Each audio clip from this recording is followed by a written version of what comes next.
and other distinguished guests on the dais and on the dais. And I got a call from Sriram Gandekar and Viniltai Mohadikar कि आपको 12th man के नाते आना है, तो आप आएंगे क्या? कि कल्लर मिश्रा जी आने वाले थे और आ नहीं पा रहे हैं, तो अगर आप आते हैं तो अच्छा है। तो मेरे मन में फ्रैंकली ये सवाल है कि मुझे क्यों यहाँ फंसा रहा है। और आई नो मिनलदेव Mohadikar Shriram both very sharp, उनको मालूम है इनके आगे सरकार आएगी और इनसे कमिटमेंट ले लो यहाँ पर पहले, और इसलिए वो ट्रैप है और ट्रैप में फंस गया।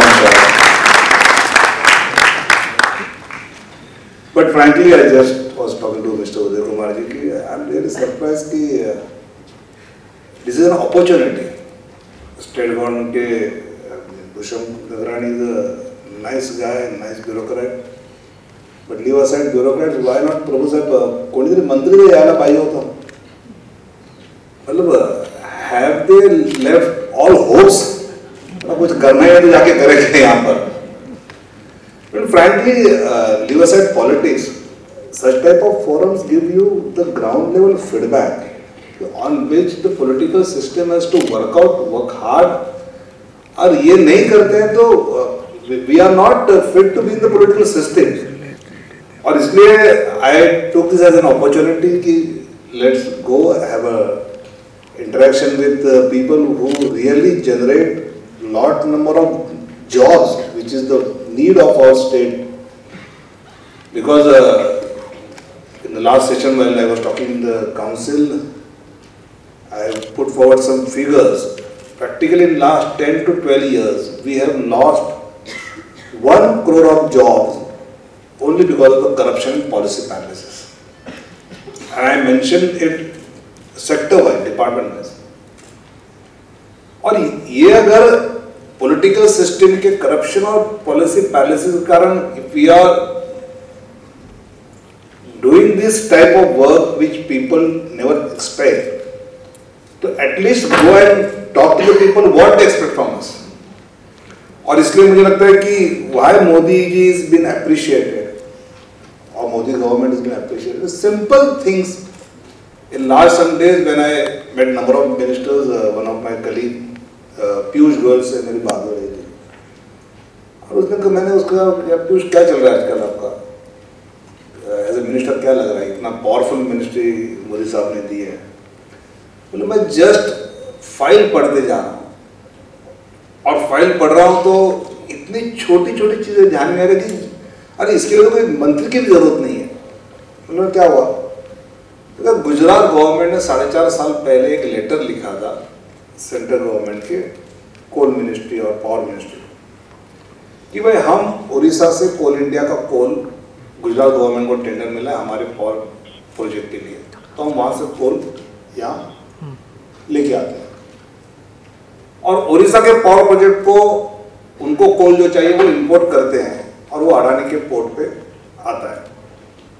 तो we have written simple letter Gujarat government कि अडानी का जो इंपोर्टेड कोल आता है वो हम यूज करेंगे, हमारा कोल है वो उनको यूज करने दो। इंपोर्टेड कोल की क्वालिटी अगर अच्छी है तो डिफरेंस जो उसका होगा will pay to that Odisha government. और इस पे भी 4.5 साल उस लेटर पे कोई डिसीजन ही नहीं। फोकट में मालगाड़ी यहां से भर के कोयला लेके जा रही है, वहां से मालगाड़ी कोयला लेके जा रही है। अब सच टाइप ऑफ डिसीजंस अगर गवर्नमेंट में बैठे हुए लोग नहीं लेते हैं, it is sheer waste of energy, waste of power, सब प्रकार का वेस्ट है उसमें। और इसलिए मुझे लगता है कि डेट में Jaitley ji was speaking Inn Express अड्डा, तो उनसे बात हो रही थी, उन्होंने कहा कि भाई हमने सिर्फ एफडीआई का रेगुलेशन और लेजिस्लेशन करने से या इन्वेस्टमेंट विद इन कंट्री और फॉरेन इन्वेस्टमेंट नहीं आ रही है। हमने ये फील दिया पिछले कुछ दिनों में कि इस देश में प्रधानमंत्री नाम का प्राणी जिंदा है और वो एक्शन लेता है। ये फील जब तक नहीं जा रहा था, जैसे इंडिपेंडेंस डे के स्पीच में मोदी जी ने कहा कि ही वाज रियली सरप्राइज्ड कि गवर्नमेंट का एक डिपार्टमेंट दूसरे डिपार्टमेंट से डिस्प्यूट के लिए कोर्ट में जाता है। तो what the hell cabinet secretary doing, what the hell prime minister doing? इसके आगे if there is any dispute, go to cabinet secretary, go to prime minister, और वहां जो डिसीजन होगा फाइनल एग्रीमेंट पार्टी को जाना तो जाना, no government department will go to court. अब ये सिंपल बातें जो है वो अगर करने से लोगों को लगता है कि भाई एक सरकार अच्छी है, पॉपुलर है, मतलब इससे ज्यादा इसके पहले जो, again I don't want to be a political, लेकिन इसके पहले जो जो सरकार में बैठे उन्होंने जो चीजें करना आवश्यक थी वो हुई नहीं है। और इसलिए जैसे Nitin Gadkari ji road and port minister है, उनसे कई गवर्नमेंट के वर्किंग आवर्स की हमारी गपशप होती रहती है, और ध्यान में आता है कि स्मॉल एप्लीकेशंस, उन्होंने कहा देखो मेरे पास पोर्ट है, और पोर्ट का असली उपयोग जब है कि जिस पोर्ट की रोड से कनेक्टिविटी या रेल से कनेक्टिविटी है, तो स्ट्रेट अवे मैं अपना अभी रेलवे डिपार्टमेंट शुरू कर रहा हूं, मैं पोर्ट भी बांधूंगा और पोर्ट पे आया हुआ सामान रेल लाइन से कनेक्ट करने का, रेलवे के ट्रैक डालने का काम मेरा डिपार्टमेंट करेगा, मैं रेलवे के भरोसे रहूंगा नहीं बोले। सच्चे डायनामिज्म कि सिंपल है कि you have that capacity, you can do that, मैंने मेरा पोर्ट बांध दिया, आप अपना देखो। ऐसा सेगमेंटेड थॉट करने से you will never do the progress which you have intended.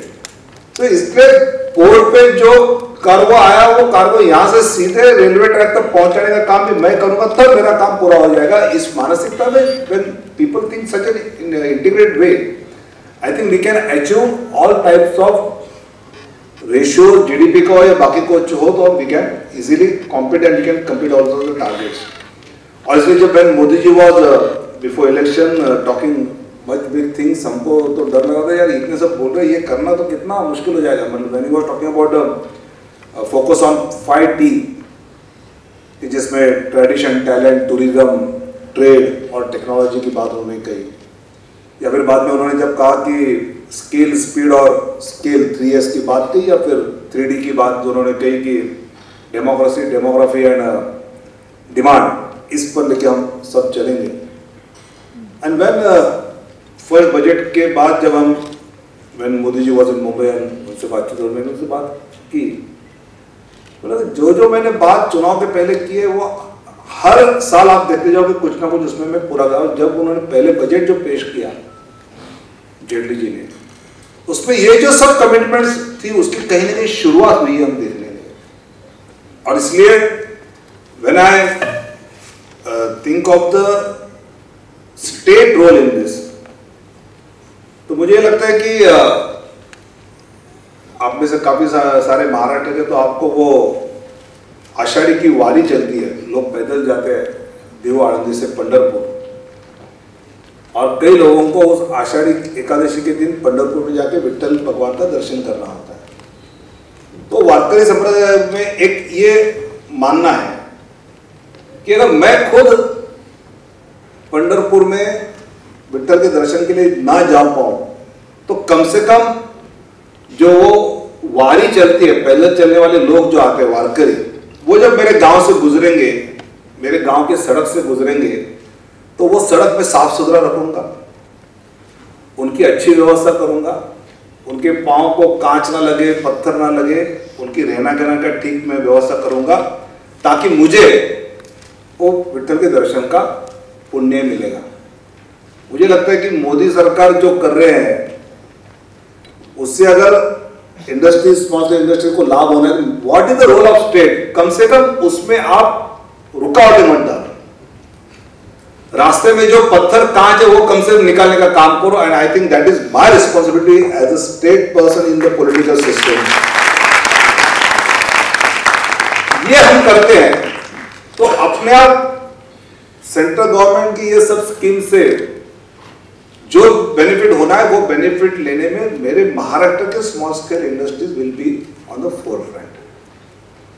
और when I think of this कि द एक्सेस टू फाइनेंस का इशू जो स्मॉल स्केल इंडस्ट्री का है, मेरा मानना है कि if state government can, Maharashtra state cooperative banks के थ्रू हम अगर किसानों के फंडिंग के बारे में सोच सकते हैं, तो why can't we think of the funding to the small scale industries. या अभी सीकॉम की हालत MSFC वगैरह की क्या है भी नो, मतलब ओनली पॉलिटिकल पोस्टिंग देने के लिए रखा है, बाकी तो वन टाइम सेटलमेंट के केसेस ही मेरे पास तो ज़्यादा वही आते हैं कि भाई हमारे बाद निपटा दो, वापस जाना नहीं हमको, उनके बाद मर गया हम लोग।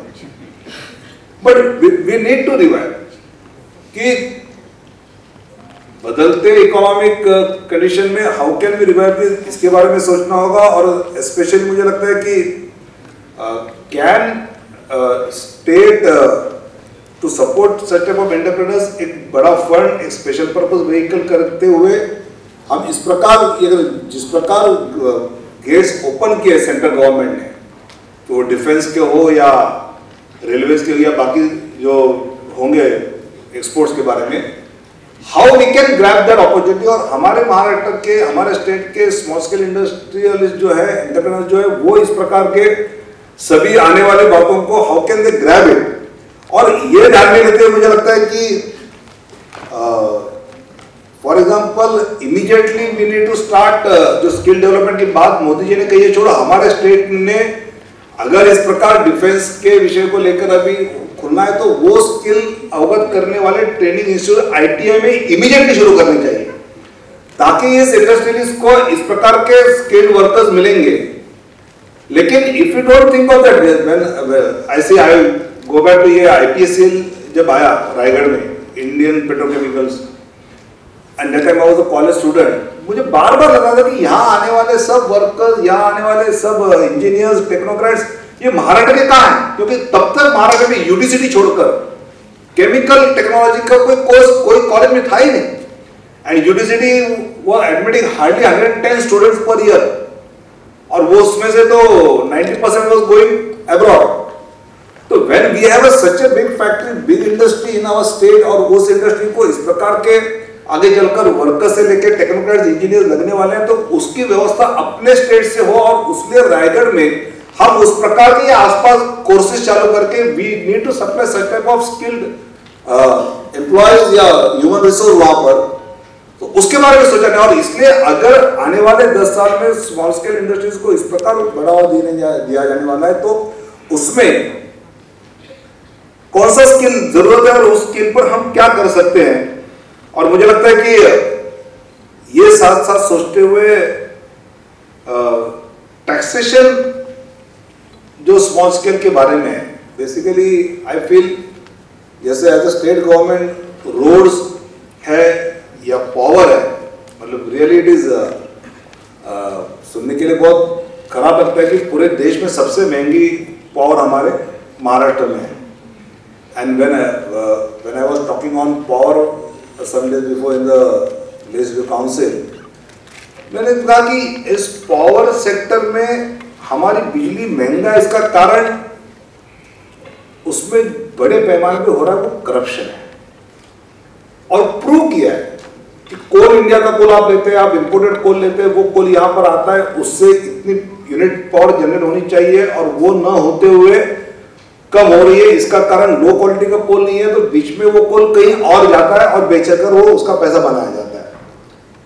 एंड इसके बारे में there is one high court petition in Nagpur में, जहां पर कोल इंडिया का MD ने एफिडेविट किया है कि स्टेट गवर्नमेंट और कोल इंडिया का गवर्नमेंट का आदमी ऑफिसर वहां बैठता है और वो कितना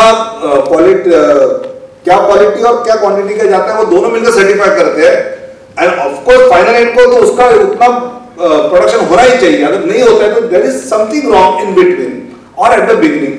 तो बिगिनिंग में तो दोनों हैं, और इसलिए इस प्रकार के करप्शन के इश्यूज उसमें कम हो जाएंगे तो आई एम श्योर कि पावर टैरिफ पक्का कम होगा। और रोड्स के बारे में जब मैं सोचता हूं तो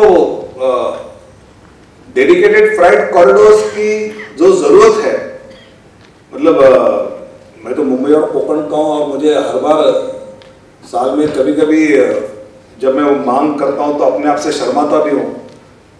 और I am really confused as a political worker leader of the state. जब गणपति आते हैं तो हम सब जाते हैं PWD मिनिस्टर के पास और ट्रांसपोर्ट मिनिस्टर के साथ कि गणपती चाकरमान्यांना गावी जायचं तो रोड का हेवी ट्रैफिक बंद कर दो।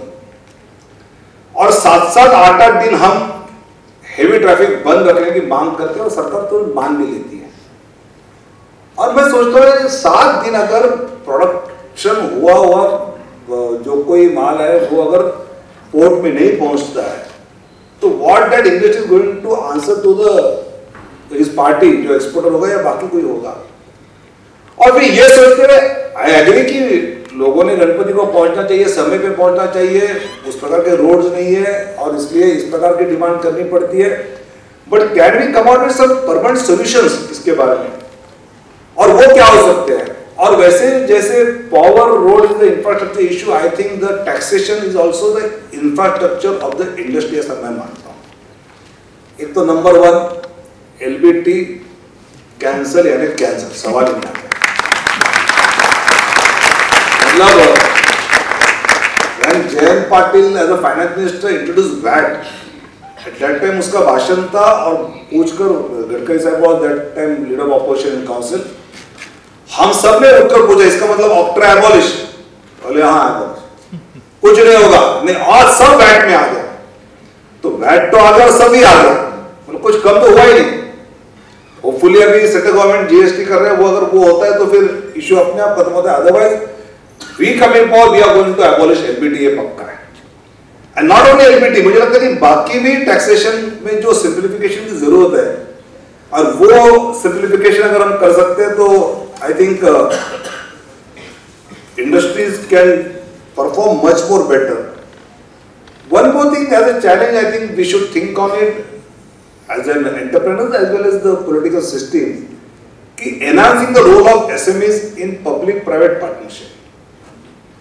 वो आज कहीं मतलब कभी भी इस प्रकार के बड़े प्रोजेक्ट आते हैं तो उसमें स्मॉल स्केल्स का रोल क्या होता है। तो आई थिंक फिर उसमें फिर एलएनटीज आएगी, शाहपुर जी पालन जी आएंगे, या फिर डायरेक्ट वो मलेशिया या दुबई का शेख है उसका कोई बेटा अपनी कंपनी करके आ जाता है, but there is no scope for small scale industries. तो how we can enhance the role of SMEs in this public private partnership, I think this is a big challenge, because the type of make in India what mister Modi ji is thinking, और ये making India में इतना boom हो जाएगा कि make in India हो जाएगा, but make in India लाते समय we are for sure that हमारे एसएमईज इसमें ज्यादा रोल प्ले करें, और वो अगर एसएमईज ज्यादा रोल प्ले करते हैं तो मुझे लगता है कि फिर एम्प्लॉयमेंट हो या फिर अपने मेक इन इंडिया से होने से अपने देश के लोगों की तरक्की की बात है, that is the real thing. And if you are going to fulfill, or if you are going to try to make a success of Make in India, I think the real success will be जब उस Make in India में SMEs बड़े मात्रा में उसमें involve होते हैं and they are benefiting from it। और इसलिए ये अपॉर्चुनिटी डिफेंस की हो, I remember when Atal ji government was there और डिफेंस को प्राइवेटाइज करने की बात हो रही थी, we were in very less number और इसलिए बाकी लोगों पे काफी निर्भर थे, और फिर लोग बोला नहीं डिफेंस प्राइवेट करेंगे तो अपना इतना अहम इशू है, फिर यहाँ स्पाइंग होगा, फिर ये होगा, मतलब उस समय अटल जी कह रहे थे कि भाई अभी जो सब सामान आ रहा है वो बाहर से आ रहा है, वो स्पाइंग करना तो वहीं से करेंगे, वो ये प्राइवेटाइज करने से क्या होगा। But now we are in full command, we have our own majority, so we can go on with our own programmes, और इसलिए मैं कहता हूँ कि मोदी जी ने इस प्रकार शुरू किया। लेकिन ये डिफेंस की अपॉर्चुनिटी ग्रैब करने के लिए we need to set up JVs है, पार्टनरशिप्स है विद फॉरेन काउंटरपार्ट्स, और आई थिंक एमएडीसी या फिर बाकी जो चेंबर्स हैं they should play a major role, and as a state government और central government also we should play a major role कि ये पार्टनरशिप विद फॉरेन काउंटरपार्ट्स कहाँ का हो सकता है, कैसे हो सकता है, वो होते समय they should benefit in that, उसमें कुछ लॉस में हो ना जाए, इस प्रकार का guiding cell also. I think we should launch such type of an helping hand और guiding cell for the SMEs entrepreneurs जो अपने महाराष्ट्र से करना चाहते हैं। और आई थिंक जिस प्रकार की collaborations with defence to understand the needs and the areas of the focus, और आज we have started with the defence, बाकी तो आगे और कई सेक्टर्स आते जाएंगे, और if we are ready or if we are prepared to grab all these opportunities. मैं मानता हूँ कि Maharashtra will be the most beneficiary state of all the central development policies जो नई नई हो रही है. And one thing I can promise you कि महाराष्ट्र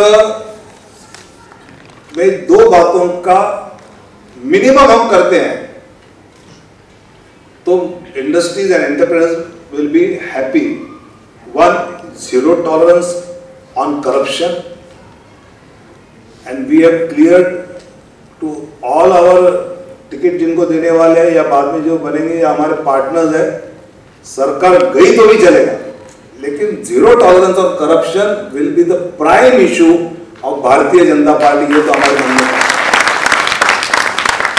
और नो पॉलिटिकल बैलेंस. मेरी इमेज अच्छी रहे इसलिए मैं ये डिसीजन नहीं लूंगा. जितनी चोरी बाकी करना है कर दे दो.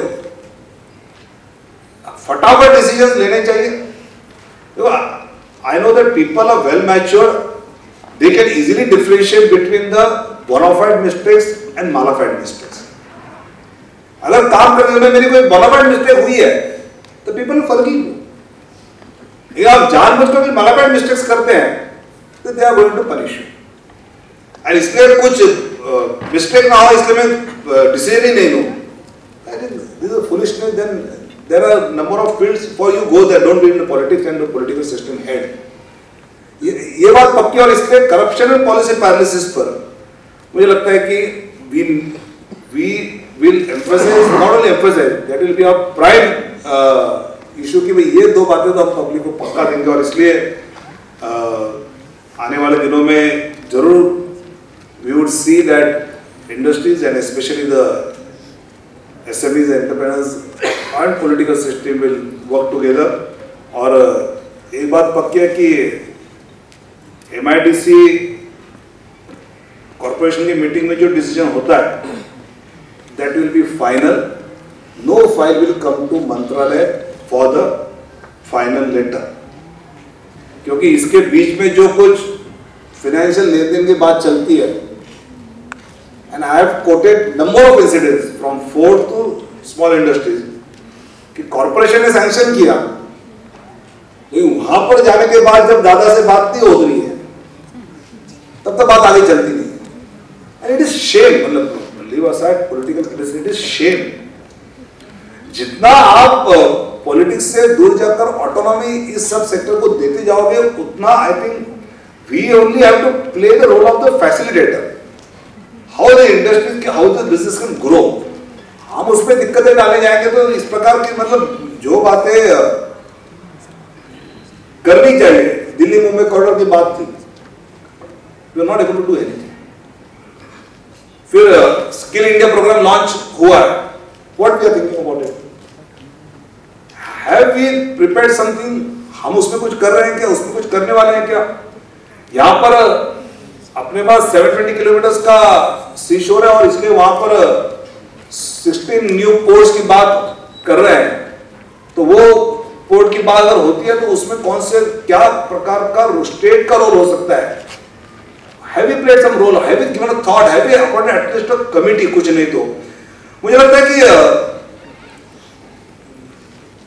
जो बातें सेंटर्स में when Arun Jaitley allotted some funds for Tamil Nadu and Rajasthan for the solar power, मैंने उनको जब आपने महाराष्ट्र को कुछ दिया ही नहीं तो मुझे क्यों पूछते हो? तुमने सोलर पावर की पॉलिसी का अडॉप्ट किया है, इन्होंने तो 5-7 साल पहले की है. अगर आपने स्टेट में वो पॉलिसी अडॉप्ट नहीं की तो पैसा दूं क्या के लिए मैं?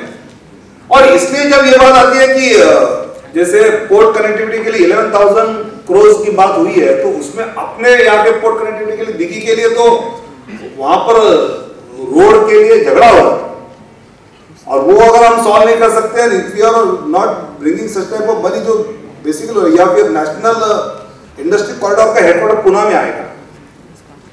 अब नेशनल इंडस्ट्री हेडक्वार्टर पुणे में आता है तो we are going to benefit more. तो उसका बेनिफिट कैसे मिल सकता है? मुझे लगता है कि ऐसे कई जेएनपीटी का एसईजेड का तो उस दिन पीएम ने इनोवेशन किया है, तो वो अगर इनोवेशन हुआ है तो फिर वहां सिडको एक टाउनशिप बना सकती है. वहां पर एसईजेड में गवर्नमेंट एसईजेड है, वहां कौन कौन से प्रकार के अलग अलग ओपनिंग्स हमारे लिए हो सकते हैं, ऐसे कई चीजें मैं मानता हूं कि करने की बात हो सकती है। And when group who is going to do that, ये जब यहाँ दिन भर साथ है तो मुझे लगता है कि पॉलिटिकल सिस्टम में रहने वाले लोगों ने यहाँ रहना would have been more beneficial.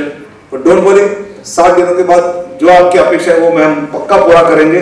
Thank you, thanks a lot.